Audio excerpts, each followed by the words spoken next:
কথায় আছে, সময় কারোর জন্যই থেমে থাকে না, তাই সব কিছুই আসবোই ভালো লাগে। কিন্তু একবার এসে গেলে সময় কোথা দিয়ে চলে যায় টেরও থাকে না। আমাদের এই সিকিম ট্রিপের 4টে দিনও ছিল সেই রকমই।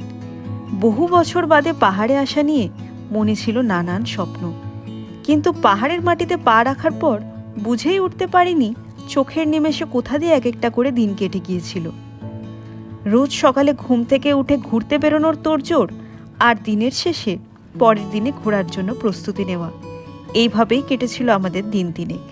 তবে চতুর্থ দিনে নাথুলা পাস থেকে গ্যাংটক ফেরার সময় বুঝেছিলাম এই পাহাড়ের মাটিতে আমরা আর কয়েক ঘন্টার অতিথি। মনের মধ্যে চাপা কষ্ট থাকলেও হাসি মুখে সবটা মেনে নিয়ে সুন্দরভাবে কাটিয়েছিলাম বাকি সময়টুকু। আর আজ এই পাহাড়ে কাটানো শেষ মুহূর্তের কিছু স্মৃতি তুলে ধরব আমাদের সিকিম সিরিজের পঞ্চম এবং শেষ পর্বে।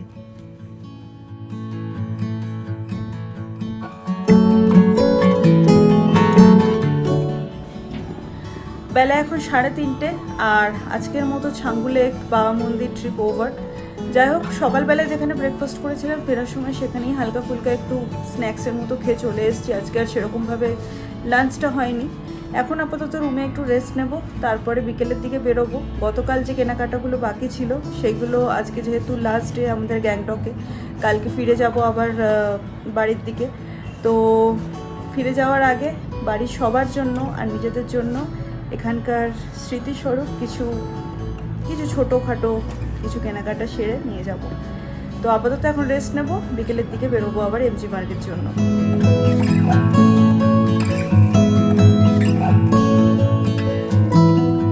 গ্যাংটকের এমজি মার্গ বা মল রোড, যা বলতে গেলে ছোট থেকে বড় প্রত্যেকেরই খুব পছন্দের একটি জায়গা। গ্যাংটকে আসা পর্যটকদের বেশিরভাগ দিনের বেলায় নানান সাইট সিইংয়ে ব্যস্ত থাকলেও সন্ধে নামার সাথে সাথে এই এমজি মার্গে পর্যটকদের উপস্থিতি থাকে চোখে পড়ার মতো। একটানা বাঁধাই রাস্তা আর চারিদিকে আলোর মেলা, সবকিছু মিলিয়ে সময় যে কোথা দিয়ে পেরিয়ে যায় টেরও থাকে না। গ্যাংটকের শেষ দিনে ছোটখাটো কিছু কেনাকাটার জন্য আমরাও বেরিয়ে পড়েছিলাম এই এমজি মার্গেরই উদ্দেশ্যে। শীতের টুপি মাফলার ছাড়াও ওয়াল হ্যাঙ্গিং আইটেম থেকে শুরু করে সুন্দর সুন্দর চীনামাটির কাপ, চাবির ring, fridge magnet, wind chain, ঘর সাজানোর হরেক রকমের শোপিস পাওয়া যায় এমন ঢালাও দোকান রয়েছে এমজি মার্গের রাস্তার দুধারে, যেখান থেকে আমরা কিনে নিয়েছিলাম বেশ কিছু পছন্দ মতো ছোটখাটো জিনিস। দেখি একটু ব্যাগটা দেখিয়ে দাও, ও তোমার নিউ ব্যাগ। হ্যাঁ, তোমার নিউ ব্যাগ। আমার নিউ ব্যাগ নিয়ে কি করবো বলো? চলো, তুমি কিনেছো তো, তুমি হ্যাপি তো, ব্যাস তাহলেই হবে। আচ্ছা, তুমি কিনে দেবে?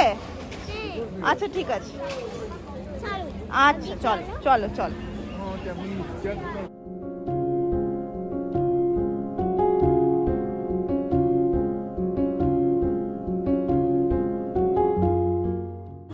শুভ সকাল সকলকে। আজকে 5 এপ্রিল শনিবার। আজকে আমরা গ্যাংটক থেকে রওনা দেব বাড়ির উদ্দেশ্যে। যাই হোক, দীর্ঘ 5 দিনের এই সুন্দর একটা ট্রিপ পাহাড়ের মাঝে আজকে তার শেষ দিন। বাচ্চা এখন সময় সকাল 10টা, আর কিছুক্ষণের মধ্যেই আমরা বেরিয়েও পড়বো। আর গ্যাংটকের টেম্পারেচার দেখাচ্ছে এখন 24 ডিগ্রি সেন্টিগ্রেড। কলকাতায় যেরকম বসন্তকালে ঠান্ডা হালকা থাকে ঠিক সেরকমই, খুব একটা বেশি ঠান্ডা নেই এখানে।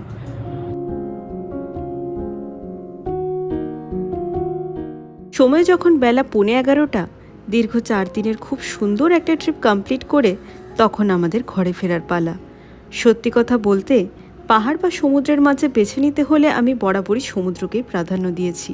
তবে এবার বহু বছর বাদে পাহাড়ে এসে যা যা অভিজ্ঞতা হলো, তাতে পাহাড়ের প্রতি ভালোবাসা যেন দ্বিগুণ বৃদ্ধি পেয়েছিল। সিকিমের দুর্দান্ত স্কাইওয়াক থেকে শুরু করে কাঞ্চনজঙ্ঘা ওয়াটারফলস, রাবাংলার বুদ্ধা পার্ক, নাথুলা পাশে বরফের মাঝে কাটানো দারুণ সুন্দর কিছু মুহূর্ত, আর সর্বোপরি সিকিমের মানুষজনের আতিথেয়তা মনের মধ্যে যেন আলাদাই জায়গা তৈরি করেছিল। এখানে আসার আগে মনের মধ্যে যতটা উত্তেজনা ছিল, আজ যেন ততটাই মনে কষ্ট চেপে রেখে রওনা দিতে হয়েছিল বাড়ির উদ্দেশ্যে।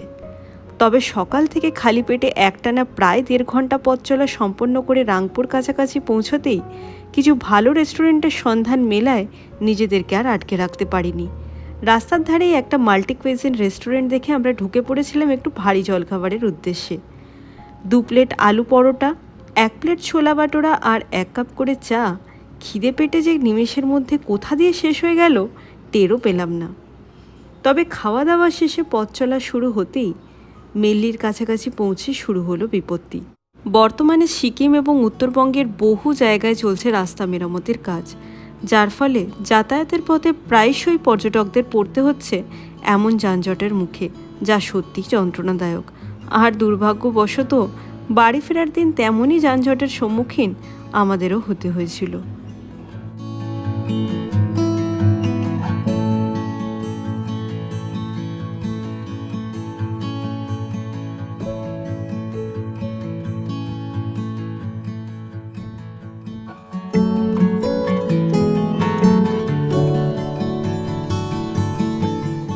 দীর্ঘ 30 মিনিট অপেক্ষার পর যখন পরিস্থিতি অনেকটাই স্বাভাবিক হয়ে এলো, সময় তখন বেলা প্রায় 2:15। ট্রেন ধরার খুব একটা তাড়াহুড়ো না থাকলেও ট্রেনের রিজার্ভেশন নিয়ে ছিল একটু দুশ্চিন্তা। আসার সময়ের সমস্ত টিকিট আমাদের কনফার্ম থাকলেও ফেরার টিকিট শুরুর দিন থেকেই ছিল ওয়েটিং লিস্টে। তবে 3:30 নাগাদ চার্ট প্রিপেয়ার হওয়ার সাথে সাথেই কনফার্ম টিকিট হাতে আসায় মনে এলো স্বস্তি। ওই যে আগেও একবার বলেছিলাম না, যার শেষ ভালো তার সব ভালো। মনে একরাশ দুশ্চিন্তা নিয়ে দিনের শুরুটা করলেও দিনের শেষ ভাগে সব কিছু অনেকটাই স্বাভাবিক হয়ে গেছিল।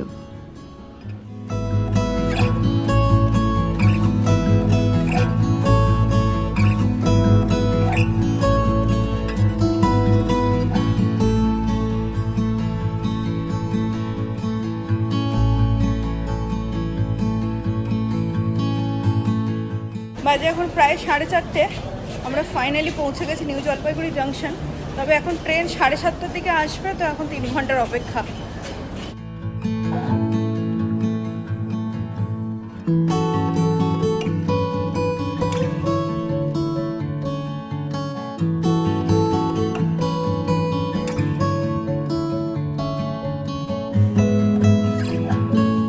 শুরু থেকেই চিন্তা ভাবনা ছিল আজকে রাতের ডিনার আইআরসিটিসি ক্যান্টিন থেকেই প্যাক করে নিয়ে ট্রেনে উঠব।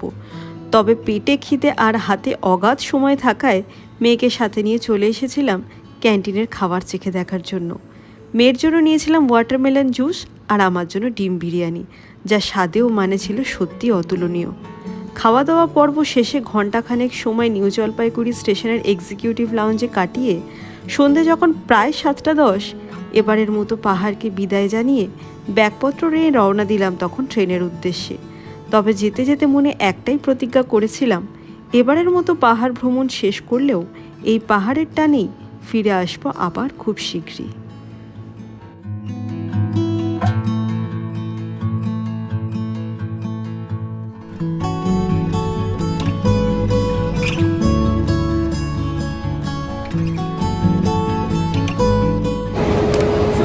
সকালকে আজকে 6 এপ্রিল রবিবার, বাজছে এখন 5:45। আমরা পৌঁছে গেছি শিয়ালদা জাংশনে। একদম রাইট টাইমে ট্রেন নামিয়ে দিয়েছে, ক্যাবও বুক করা হয়ে গেছে, যাচ্ছে এখন সেদিকেই। যাই হোক, এই 5 দিনের সিকিম ট্রিপ খুব সুন্দরভাবে আমরা কাটালাম, আর এই সমস্তগুলোই তোমাদের সাথে ভিডিওর মাধ্যমে শেয়ার করলাম। আশা করি তোমাদের সিরিজটা ভালো লেগেছে। যদি ভালো লেগে থাকে তাহলে প্লিজ তোমরা আত্মীয় স্বজন বন্ধু বান্ধব সকলের সাথে শেয়ার করো। আর যদি না দেখে থাকো তাহলে এই ভিডিও ডেসক্রিপশনে লিঙ্কগুলো দেওয়া থাকবে, তোমরা সেখান থেকে চেক আউট করে নিতে পারো। আজকে ভিডিওটা এই অবধি রাখছি। ভিডিওটা কেমন লাগলো অবশ্যই কমেন্টে জানিও। ভালো লেগে থাকলে একটা লাইক করে দিও। চ্যানেল নতুন হলে ছেড়ে দেওয়ার আগে অবশ্যই চ্যানেলে সাবস্ক্রাইব করে আমার পাশে থেকে। দেখা হবে পরের ভিডিওতে। বাই।